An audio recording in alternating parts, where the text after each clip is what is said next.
अस्सलाम वालेकुम दोस्तों, एक बार फिर आपका दोस्त आपका होस्ट राजा उस्मान आपकी खिदमत में हाजिर हुआ है एक नई और मुनफरिद वीडियो के साथ। इस वीडियो में हम जिस चीज़ का जिक्र करने जा रहे हैं वो है खिलाफत उस्मानिया। तो दोस्तों, इस वीडियो पर जाने से पहले वो लोग जो हमारे इस चैनल पर नए आए हैं, हमारे चैनल को लाइक और सब्सक्राइब ज़रूर कर लें ताकि हर नई आने वाली वीडियो आप तक बआसानी पहुँच सके। तो दोस्तों, चलते हैं आज की इस वीडियो की जानिब। 7वीं सदी ईस्वी में जब दुनिया में इस्लामी ताकतें सामने आई, अदल व इंसाफ की फ़िज़ा कायम हुई और देखते ही देखते मुसलमान आधी दुनिया पर गालिब आ गए। 13वीं सदी का आगाज़ हुआ तो मुसलमानों की सबसे बड़ी सल्तनत उस्मानिया दुनिया की नज़रों के सामने आई। सल्तनत उस्मानिया जिसको मुसलमानों ने हर आने वाले साल इसको फैलाने में किरदार अदा किया। मुसलमानों के मुकद्दस तरीन शहर मक्का मुकरमा और मदीना मुनव्वरा भी इसी सल्तनत में शुमार होते थे। इसके अलावा यही दौर इंसानी तारीख की इजादात और कामयाबियों का दौर भी कहलाता है। तुर्कों में कुछ खामियां भी थी और यही वो खामियां हमेशा से मुसलमानों के ज़वाल का शिकार बनती आई थी, जिनमें मुसलमानों की अयाशियाँ और अपनों के साथ गद्दारियाँ अहम तरीन थी। लेकिन मुसलमानों की इस अजीम सल्तनत के तबाह होने की एक बड़ी वजह पहली जंग अजीम थी। 19वीं सदी का इख्तिताम हो रहा था और दुनिया की इजादात इंसानी ज़िंदगी को ख़त्म करने पर लगी हुई थी। नित नए असलाजात की मदद से इंसानी ज़िंदगी को ख़त्म करना अब बहुत आसान हो चुका था। दुनिया के कमज़ोर ममालिक को फतह करना अब जुनून की हद तक दूसरे ममालिक पर सवार हो चुका था। ऐसे में आलमी ताकतों के आपस में कुछ मुआहदे हुए, हल्की हल्की जंगें कई ममालिक के दरमियान मुख्तलिफ मकामात पर जारी रही। 28 जून 1914 को एक साइबेरियन बाशिंदे ने ऑस्ट्रिया के एक शहजादे को गोली मार दी। ये गोली गलती से नहीं बल्कि प्लानिंग के जरिए मारी गई थी। जर्मन जो कि ऑस्ट्रिया की मदद के लिए तैयार बैठे थे, उन्होंने ऑस्ट्रिया को उकसाया और साइबेरिया के खिलाफ जंग शुरू कर। अब रूस, फ्रांस, बरतानिया, इटली और साइबेरिया एक तरफ थे, जबकि ऑस्ट्रिया, हंगरी, जर्मनी और बल्गारियन दूसरी तरफ थे।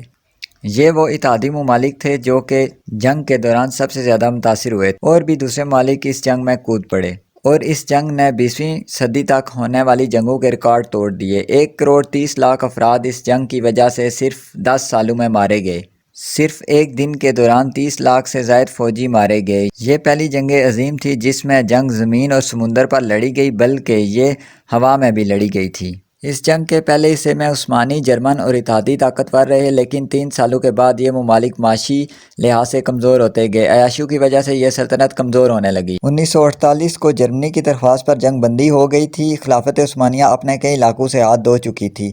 10 अक्टूबर 1920 को खिलाफत उस्मानिया और इत्तेहादी कुव्वतों के दरमियान एक मुआहदा तय पाया। इस मुआहदे पर उस्मानी सल्तनत ने दस्तखत कर दिए, मगर तुर्की की जमहूरी तहरीक ने इसको तस्लीम करने से इनकार कर दिया। मुस्तफ़ा कमाल अतातुर्क यानी तुर्कों का बाप, जो पहले ही उस्मानी फ़ौज का सिपहसालार था, इसकी क़यादत में तुर्की ने अपनी आज़ादी का ऐलान कर दिया। ये आज़ादी बरतानिया के कब्ज़ा और इस्तांबुल यानी कुस्तुनतुनिया से सुल्तान की बादशाहत से वापस लेनी थी। इस मुआहदे से पहले ही अप्रैल 1920 में तुर्क हजाज यानी सऊदी अरब और अर्मीनिया को आज़ाद मुल्क तस्लीम कर चुके थे। तुर्की के मुखालिफिन तुर्की पर यके बाद दीगर वार करते रहे, जबकि तुर्कों के मुस्तफ़ा कमाल की क़यादत में रूस से मुआहदा करके दोस्ती का हाथ बढ़ा दिया और यूनानियों को पीछे हटने पर मजबूर कर दिया। अतातुर्क की इस फतह के साथ ही जंग अव्वल के इत्तेहादी जो तुर्की की एक ना सुन रहे थे, दोबारा से मुज़ाकरात करने की दावत देने लगे और 24 जुलाई 1923 को स्विट्ज़रलैंड के शहर लोज़ान में तारीख साज मुआहदा हुआ। मुआहदा लोज़ान, जिसे तुर्की के लोग तुर्की की अजीम फतह भी समझते थे और तुर्की की कैद भी।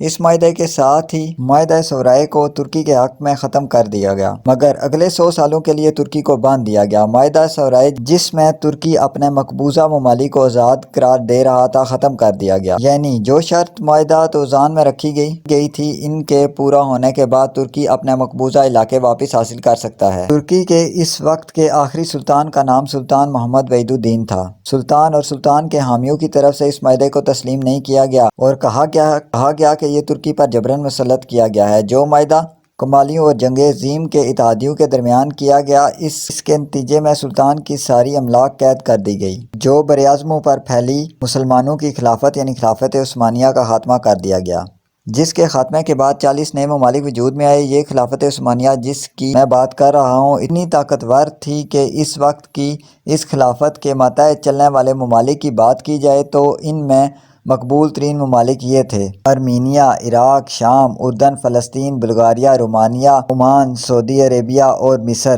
جیسے ممالک اس سلطنت کا حصہ تھے۔ یہ سلطنت ہی اس وقت مسلمانوں کی قوت تھی، مسلمانوں کی شان و شوکت تھی۔ اس کے ساتھ لڑنے سے پہلے دشمنوں کو کئی بار سوچنا پڑتا تھا، مگر اس معاہدے کے بعد ترکی پر جو شرائط عائد کر دی گئی تھی، اس کے ترکی کو باندھ کر رکھ دیا۔ وہ شرائط کیا تھی، ذرا سنیے۔ سلطان کی ذاتی املاک پر قبضہ کر دیا گیا اور ملک بدر کر دیا گیا۔ خلافت عثمانیہ کا خاتمہ کر دیا گیا۔ 3 براعظموں پر پھیلی ہوئی خلافت کے اثاثوں سے دستبرداری، جو ترکی خلافت عثمانیہ کا مرکز تھا، اسے سیکولر اسٹیٹ قرار دے دیا گیا۔ اسلام اور خلافت کے اوپر پابندیاں لگائی گئیں۔ اسلام انگیز تقاریر اور عربی میں اذان دینے پر پابندی لگا دی گئی۔ ترکی کے قدرتی وسائل میں پیٹرول سر فہرست تھا۔ پیٹرول کی ڈرلنگ پر پابندی لگا دی گئی، یعنی ترکی صرف پیٹرول خریدنے کا پابند بنا دیا گیا۔ اور یوں خلافت عثمانیہ 1922 میں اپنے اختتام کو پہنچی۔ یہ معاہدہ جو 1923 میں ہوا تھا، 2023 میں مکمل ہو جائے گا اور ترکی پر عائد یہ پابندیاں ختم ہو جائیں گی۔ تو دوستو، یہ تھی میری آج تک کی ویڈیو۔ امید ہے کہ آپ لوگوں کو پسند آئی ہوگی۔ اپنی رائے کا اظہار کمنٹس میں ضرور کیجیے۔ اس کے ساتھ ہی آپ کا دوست راجہ عثمان آپ سے اجازت چاہتا ہے۔ اللہ حافظ۔ ہمارے چینل کے ساتھ جڑے رہنے کا شکریہ۔